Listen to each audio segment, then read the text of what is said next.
Keys to the Commonwealth, a podcast where we share the real stories of local community members who are using real estate to build personal wealth, along with tips and tricks from professionals across the industry. And now, your host, Landry Fields. Welcome back, everyone, to another episode of the Keys to the Commonwealth podcast. My guest today, we're going to do a deep dive into some of the things related to the Gorge area and some of those opportunities and what's going on there, as well as some other things with real estate. But he has a real estate business that he's been a part of and in for about 8 years now as the president and owner of StayOver Management, LLC. Born and raised right here in Lexington, he received his degree from Eastern Kentucky University and has two wonderful kids, his son Cohen and his daughter Cori. It is my pleasure to welcome pcarter to the Commonwealth Studio. Patrick, thanks for coming on the show, my man. Yeah, thanks for having me, Landry. As we like to start out every episode, hop back in the DeLorean. Side note, DeLorean's coming back, which I'm super excited about. Mm-hmm. Anyway, I saw that. I just saw that this week and about freaked out. But how'd you get into real estate, and what was that kind of transition like? Yeah, so I got into real estate. I went to school for business marketing, and got into working with this company for 10 years, doing online marketing, product development, sales training, and then company made a shift, and I kind of saw it as my entry into real estate, and I think just being with that advertising agency, they were heavily ingrained in cable television advertising, and I basically worked hand in glove with companies like Google, a company named Yodel. These were like entrepreneurs development in the online kind of like search engine marketing, search engine optimization, AdWords stuff and all that. Yeah, web space. So I actually went out to Google and kind of help them do partner product development. Okay. So had a lot of experience doing that, and then read a lot of stuff. Probably watched way too much HGTV and DIY, and started looking at what all these people that I idoled and kind of looked up to had in common. A lot of it was they all owned real estate, and so I'm the first generation of my family that's actually gotten into real estate. Okay. And so got into real estate in 2014, and haven't looked back since. Started flipping homes, doing long-term family rentals here in Lexington. I've been going to the Gorge for over 35 years. Yep. Kind of grew up, hiking, climbing, doing kind of fun stuff down there, and watching it grow over the years. Become more popular. I remember going down to the Gorge, and they had toll roads on the Mountain Parkway. They don't have those anymore, but I don't even remember that. And now, I used to live in Stanton for like early part of my childhood. I don't even remember that. Yeah. Was it between Stanton and Lexington, or was it after? I think so. I think when they developed the Mountain Parkway, it used to be a toll road. Okay. Maybe I was just too young. Maybe I'm thinking of a different road. Who knows? Okay. But I I don't know. You could be right. I'm not sure. I don't know. But yeah. It sounds right. We'll just go with it. But I got a pretty funny story. Like when I was 18, I think 17, 18, I took a trip down there, and my first vehicle caught on fire on exit 33, pulling off. This guy jumps over a fence with a fire extinguisher, and he's like, "Reach your hood up!" And I'm like, he's like, "Get out of the car!" And my friends were pranksters, so they were like, "Oh gosh, you're like, your car's on fire, dude." I'm like, "No, it's not." Oh. Yeah, it was pretty funny. But anyways, once you get into real estate, you just get this itch and bug, and it just grows from there. Yeah, that was good. It was good. I really enjoy what I do. So what do you? What is it? StayOver now? Explain a little bit about what StayOver. Yeah, so StayOver is a full service property management group. Not a group, but we're a full service property management company. Mm-hmm. That services 4 counties in Red River Gorge. It's Lee, Wolf, Menifee, and Powell counties. Yeah. And we're fully staffed. Every person that we don't subcontract anything out. So everybody that works or has a StayOver shirt is an employee. Yeah. So that's part of the biggest part of the problem down there is sometimes finding contract work or people in that sense. So you guys kind of can offer I'm sure there's not a whole lot of competition, honestly, in that respect, as far as that's got as much of a focus on the Gorge as you all do in that sense, I bet. Yeah, so we're very fortunate to have partnered with some really good people. Like if we can't do the work, we can find people to do the work. Okay. And that's one of the biggest problems down there is like, and I think that's just anywhere. Like who can you trust? Who's going to do the right work? Who's going to stand behind the work? Yeah. Finding people you can trust down there can be, I know. Yeah, it's changing, but I know it's changed a lot within the past. We started so I started doing real estate in 2014 and I opened StayOver in 2018. Okay. So then just kind of, that's been the main thing since then, it's just growing StayOver, your background in marketing, sales, AdWords, all that kind of stuff. Yeah, pretty much. I mean, the main reason I got into StayOver is because I started kind of looking at numbers down there. How many nights? Yeah. Average occupancy. It's almost Gatlinburg-esque numbers now. Nightly rentals. I mean, and when you look at in terms of investing and return on investment and the amount of work you put into a short-term rental versus a long-term rental, if you have a company that does it for you and you really don't have to think about it, it just, your return on investment is going to be way more. Like you can invest $100,000 in Lexington or $100,000 in Red River Gorge. You're going to get on the high end in Lexington for a $100,000 property, maybe $1,000. Right. And then you still got the repairs. You still have the vacancy loss. So I mean, like it's, whereas you can probably do the same thing, and let's say you're doing 200 nights at $100 a night. I mean, you just do the math. I mean, it's night and day. Yeah, I mean, it really is night and day, and when you see the math and see the numbers, I mean, it makes perfect sense. One of these facets I want to go down with, the River Gorge area is obviously, where do you all do as far as that goes? As far as obviously a big part of it is it can be very frustrating trying to build cabins, build these properties out. You never know if the land you're purchasing is actually the land that you're legally allowed to be purchasing and so forth. Talk to me a little bit about how you all help investors in that sense. Maybe if they want to acquire a property or build a property down there, or how you can connect people with that. Say, if I was a new investor, I was like, hey, I want to do a cabin. Do you have any for sale, or should I build or whatnot? So there's not a lot that comes up for sale down there. Yeah. And when it does, it's usually an off-market deal. There's very few that do get listed, but they do get listed, and they move very quickly. I had a client just recently. This property was listed, and it was under contract within like 3 days. And if you're not ready to pull the trigger, like if you don't have your financing in line, if you don't have, if I really would not even advise just looking. But I help out find land acquisition deals. Okay. You got to be real careful when you're buying land down there, as you were saying, because a lot of that stuff was fracked for oil. The oil actually owned a bunch of the land out there. Yeah, they're getting ready to unload, I think, like 14,000 acres. Really? Mm-hmm. In those specific county areas, or the issue with that is though that a lot of that land that they're getting ready to unload still has oil leases on it. How's that changed things then, in that sense? Well, they can come in and drill whenever they want.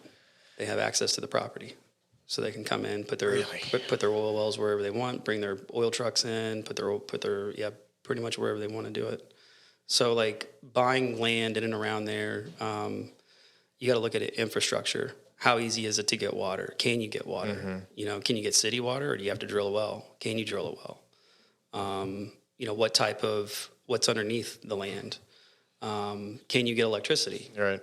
A big thing that happened in Eastern Kentucky a few years back is they got federal and state grant money to do basically high-speed internet out there.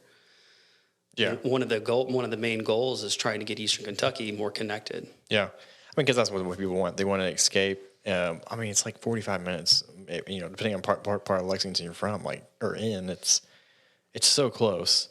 Oh yeah, and from yet Hamburg, it's you're like beautiful, and it has amazing just kind of views. And so, but people want to go out there, they want to experience it for a period of time, but they want just simple like electricity, Wi-Fi. Maybe they can do some work out there, escape. But that's that frustration and that kind of constant back and forth, as you are well aware of, with just the nature of how the development out there is just so slow and so behind in some respects of where it really needs to be. Oh, it is. It's that Campton right now has a water plant issue. They didn't have water.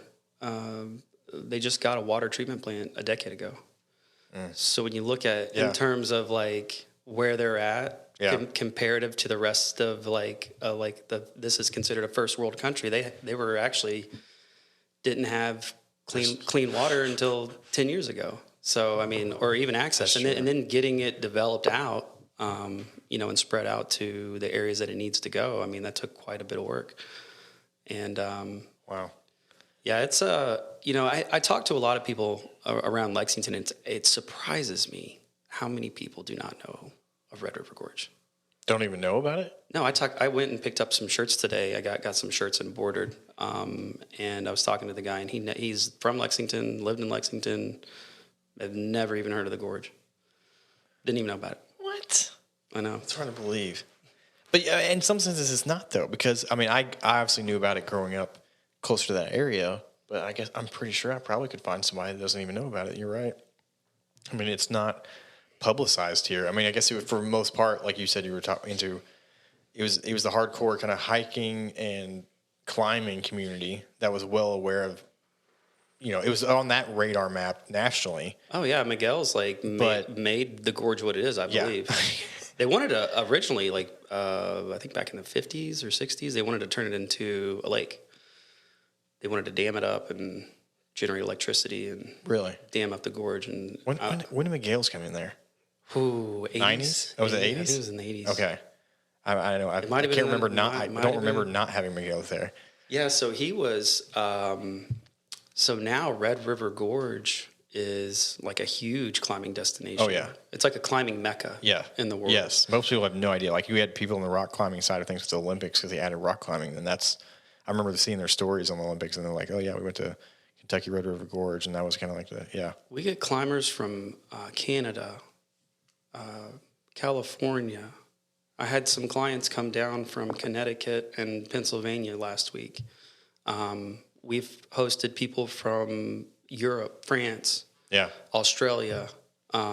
What's that thing down there with the French? I think it's French scaling of the cliff. Oh, what's that one called? I'm not going to pronounce this right. Via Ferrata. What's that place down there called? I've been there once. Southwest Climbing Guides, I believe, is what it is. It's really cool. It really is cool. If you don't know about that. That's actually right down the street from our office. Okay, really? Yep, same road. We're right on 11. We're like 3 minutes from Natural Bridge. Because I'm not like a big straight just rock climbing, right? And I think a lot of people would say they're, certain people really like that, but that's just a different, unique experience. You don't have to be into climbing. Nope. You're not like strenuously trying to like pull your body up the side of a cliff. This is more of like sideways scaling along a cliff face, if you can imagine that, with rebarb in there, clipped in with cables. Yeah.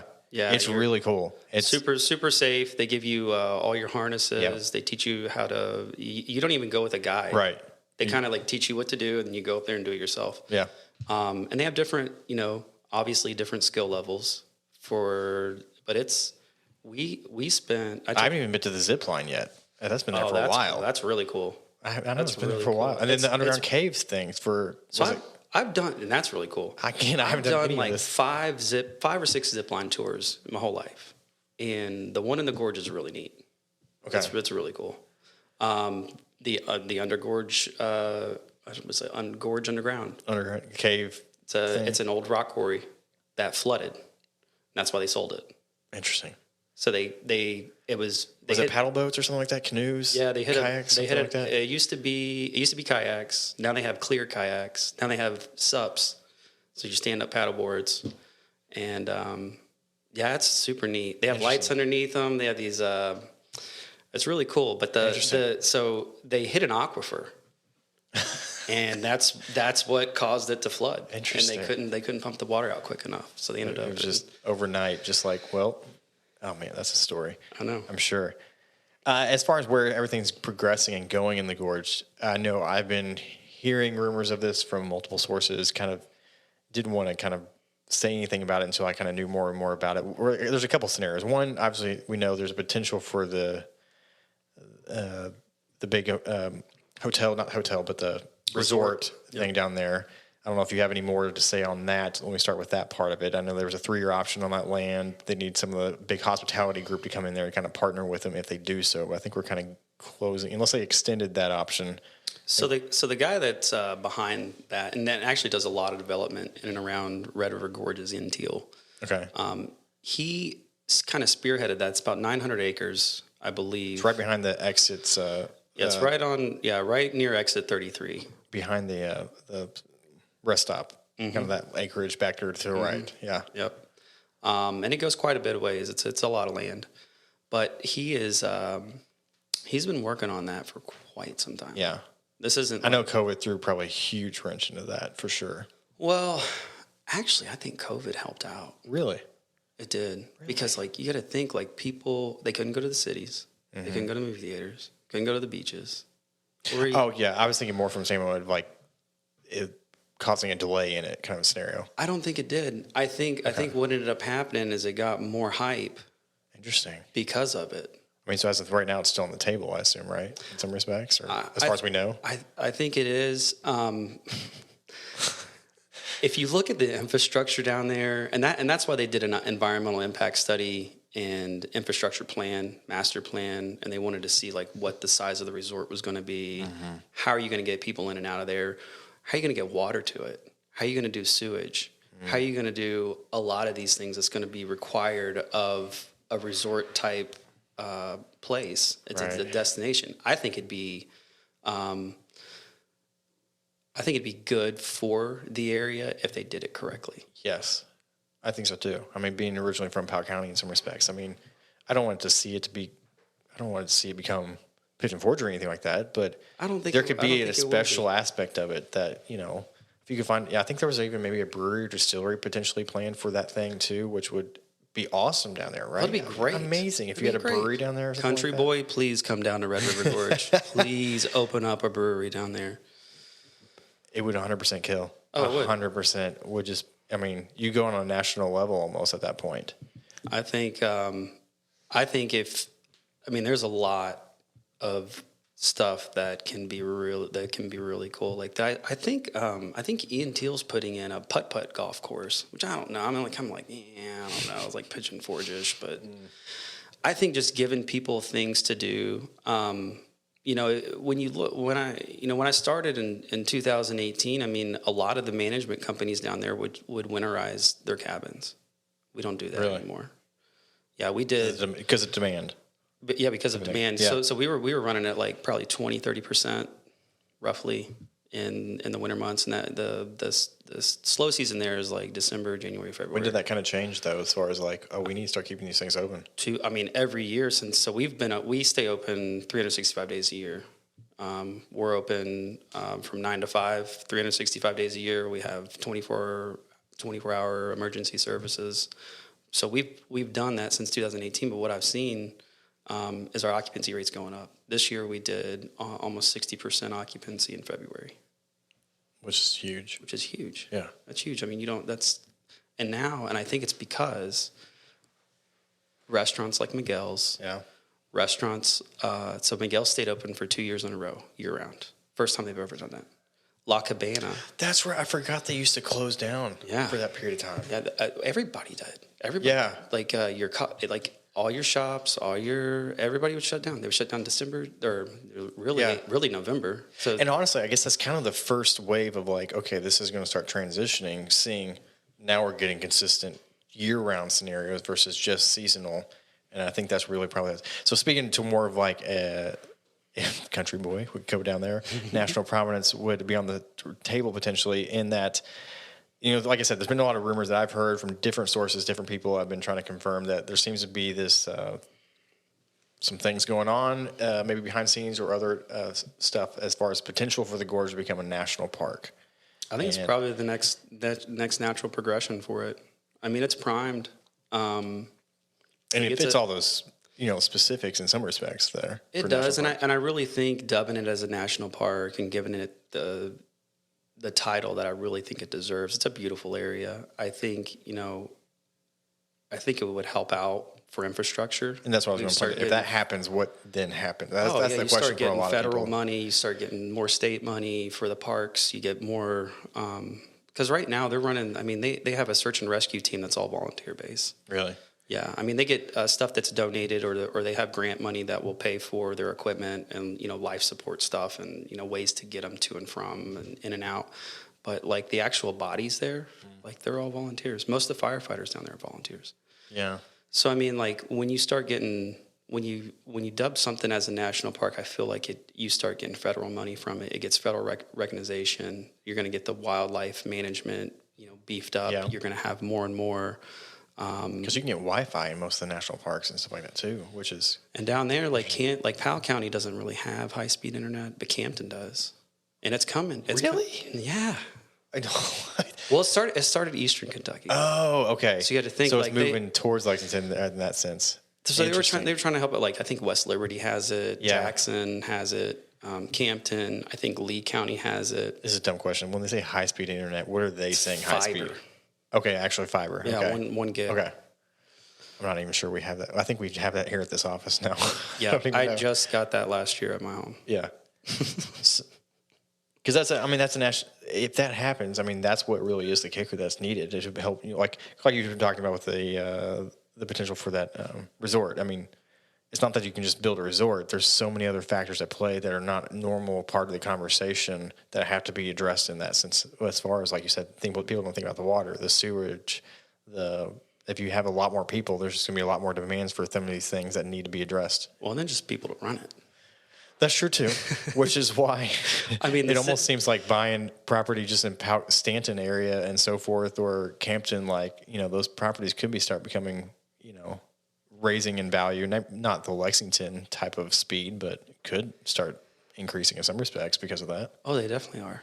They definitely are. And I kind of feel bad for the people that live there because it's raising their property taxes. And, when you look at the median income down there, it's not that much. Yeah. Most of the people in the areas are living at poverty or below poverty. That's true. So the mentality down there is a lot different because I'm from Lexington, and so I feel like I grew up kind of sheltered in a sense. And then you go out to these areas and you're like, wow, like I didn't even know things were like this. Just a slower pace of life, like we've never seen or known or understood. Very slow, very just kind of like a non-go-getter attitude, almost the way I look at it. Like more of like I'm content. Yeah. More like content. Like I'm fine with where I live. I'm fine with the land that I have. I'm fine with raising my own food and doing this. And a lot of value to that, though, in some respects. Oh yeah, there a lot of those people out there. They're so nice, so nice. I was so skeptical of outsiders coming in. They don't like it. A lot of them, I'd say it's like 50. Yeah. It's 50-50. It really is. And that's why I think there'd be a healthy conversation. I think there are a lot of people that want that healthy conversation of how do we fit both of those needs in some respects. There's going to be some give and take from both sides in that respect, but how can we do this in a way that doesn't just, kind of like the urban service boundary here in Lexington. How do we, keep quality of life growing in people and stuff like that while still preserving the horse lands that are here in the Lexington area and so forth type of thing without getting rid of that. So it's a hard conversation to have. Yeah. And there's a lot of thought that needs to go into it. It really does. Because those people, that's, you got generations upon generations of people that have, they founded that area. Yeah. And, it'd be a shame for people to come in there and just kick them out. I don't think that should happen. But I do think there's a way that, we can grow the area and not really kind of oversaturate it. Some of these developments that are going in, I'm not, I'm all for it. Yeah. But I don't like to see 400-acre developments with like 200 or 300 lots on them. I don't like seeing that. Mm-mm. Not in that area. No. And that's, some developers out there, that's what they're doing. What areas are doing that? So like Shawnee Run, Furnace Mountain, Those are all, they're going to be more like a Cliffview Resort type area. I don't know if you know where that's at. That's like I know the name. I don't know the specifics of where it is off the top of my head. But yeah, I remember that. So they're doing more of like, they own the whole area with multiple cabins and multiple Pretty rentals? much they bought. Or is it long-term living kind of scenarios? No, it's all cabins. Okay. Yeah. I mean, you can do long-term living out there, but they're making it more like neighborhoodish. Okay. Which is kind of, like Cliffview Resort. It's more like Gatlinburg, where they're all just crammed on top of each other in some of those places. Yeah. Okay. Yeah. But there's plenty of land out there, and you don't need to do that to that area. I don't think. I think there's 42,000 acres of federally protected land out in the Red River Gorge, and there's a ton of land that you can still buy that's farmland and still develop if people are willing to sell it. And I wonder how that's changed on the national perspective, as far as a lot of times access to these places can be a challenge as well, if that helps change some of the things as well. I mean, because that's kind of the first step, just accessing some of these places. I remember we went on a drive. We initially were going to look at short-term rentals in Gatlinburg. That changed. We're like, let's look in Powell County. And then we quickly realized that was the Wild West for the Gorge area in some respects. That can be done, but there's so much more intentionality that has to happen with trying to invest in that area right now. Right. But when we were looking at, like, I found a piece of land. I'm like, let's go look at this one. We're driving probably out on the northeastern side of the Mountain Parkway there, and all of a sudden it gets down to like dirt and gravel road. It's a normal road, right? And okay, I'm like, all right, well, cool, all right. And then we start crossing like creeks and stuff like this, and we eventually get to one. I'm like, I don't know if we're coming back, if we can turn this thing around and get back. And so we just had to make the commitment to just back it up, turn around at a little spot, and then reverse it. And like, well, no, we're not getting to that property type of scenario. So, but it was crazy. The part that was crazy to me is that after we'd already gotten to these gravel road areas, we were already crossed like these couple little creek beds, like driving through the water, that there was like these little A-frame, like almost looks like shacks kind of a scenario where you could fit like a bed, and that's not much else. And there was people like developing stuff out there. Because I know there's isn't there a big off-road Jeep thing out there now too? Yeah, it's called Hollerwood. Okay. And there's the Daniel Boone, Daniel Boone National Byway, I think it's called.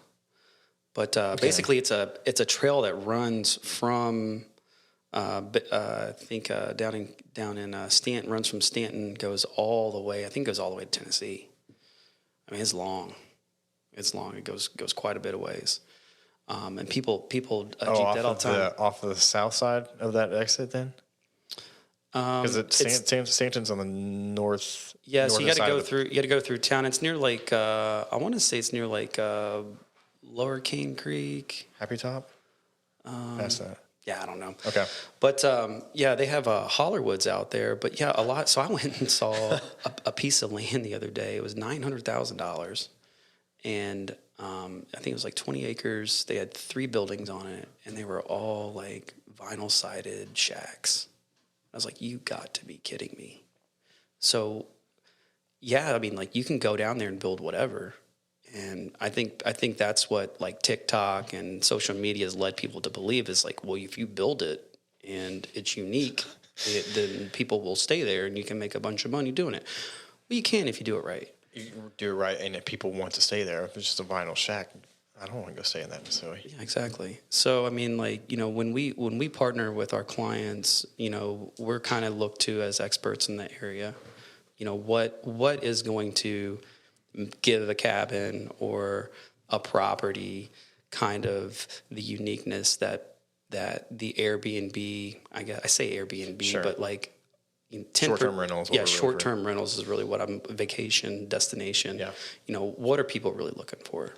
And I think it's like an overall experience, Instagram-worthy posts. So, like...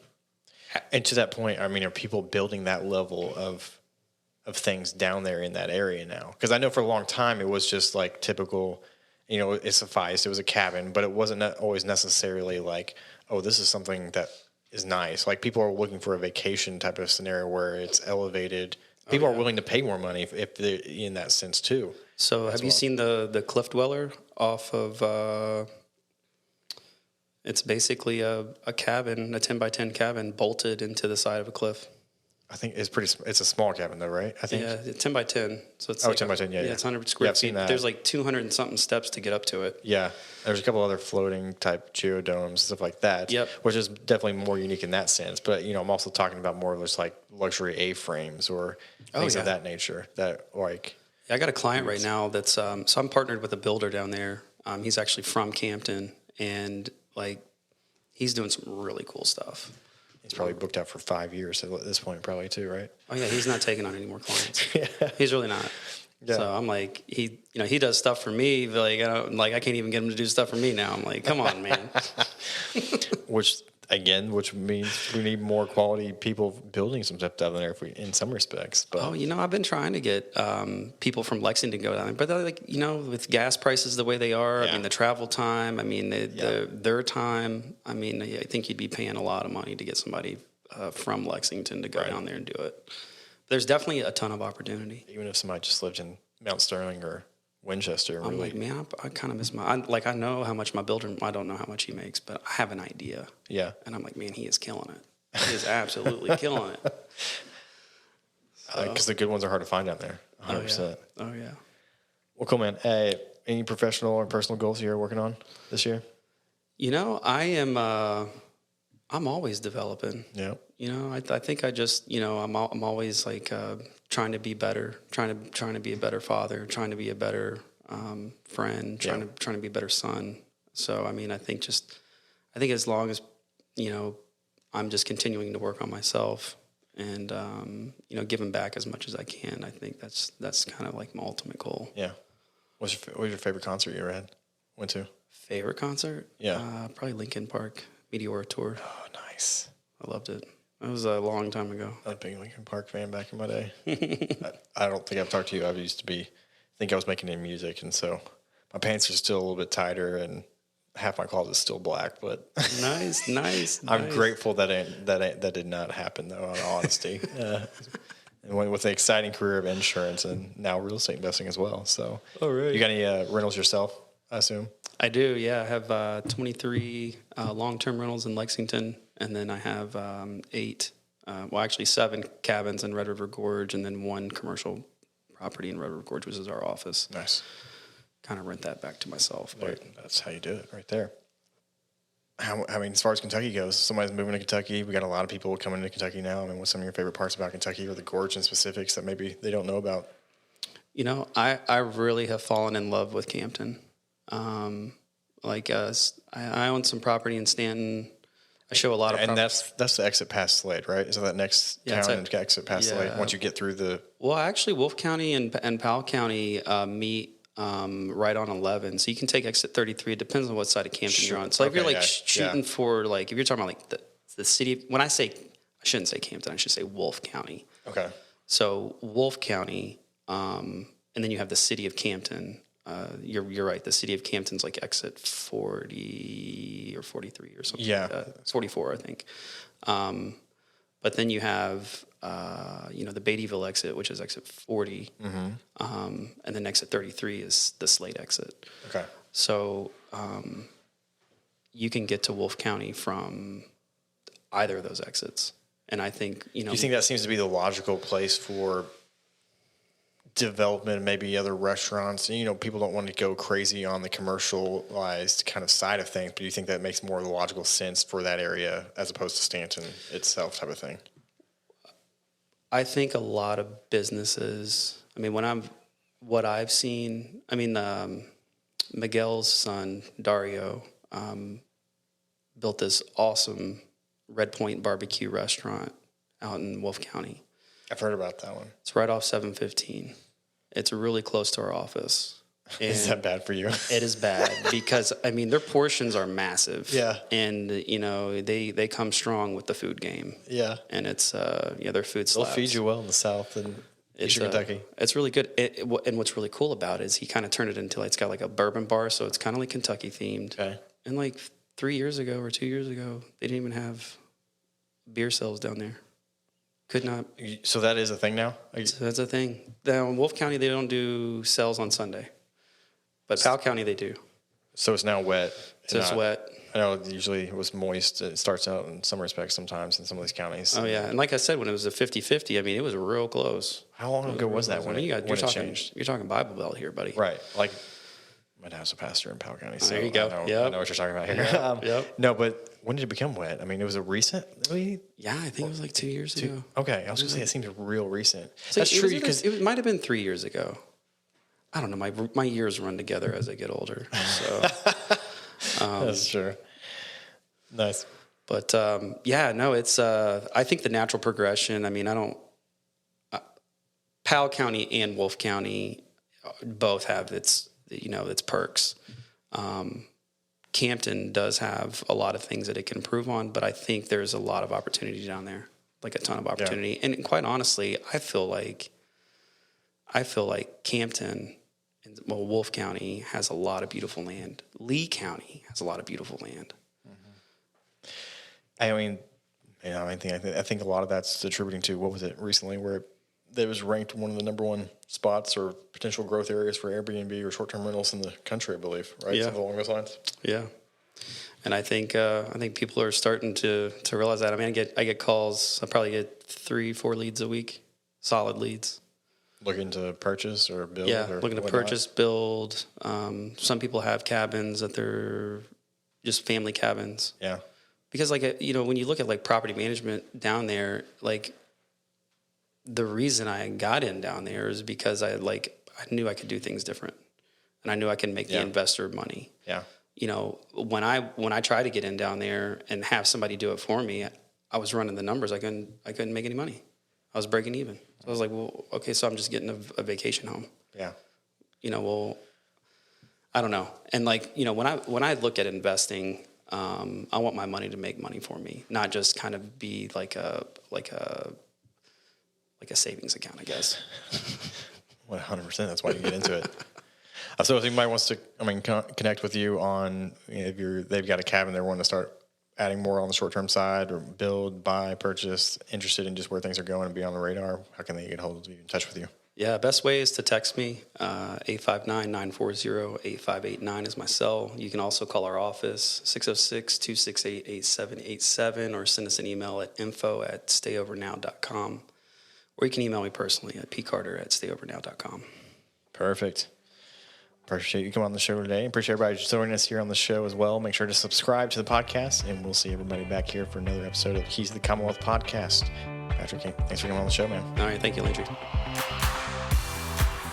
To learn more about this podcast, visit our page at keystothecommonwealth.com.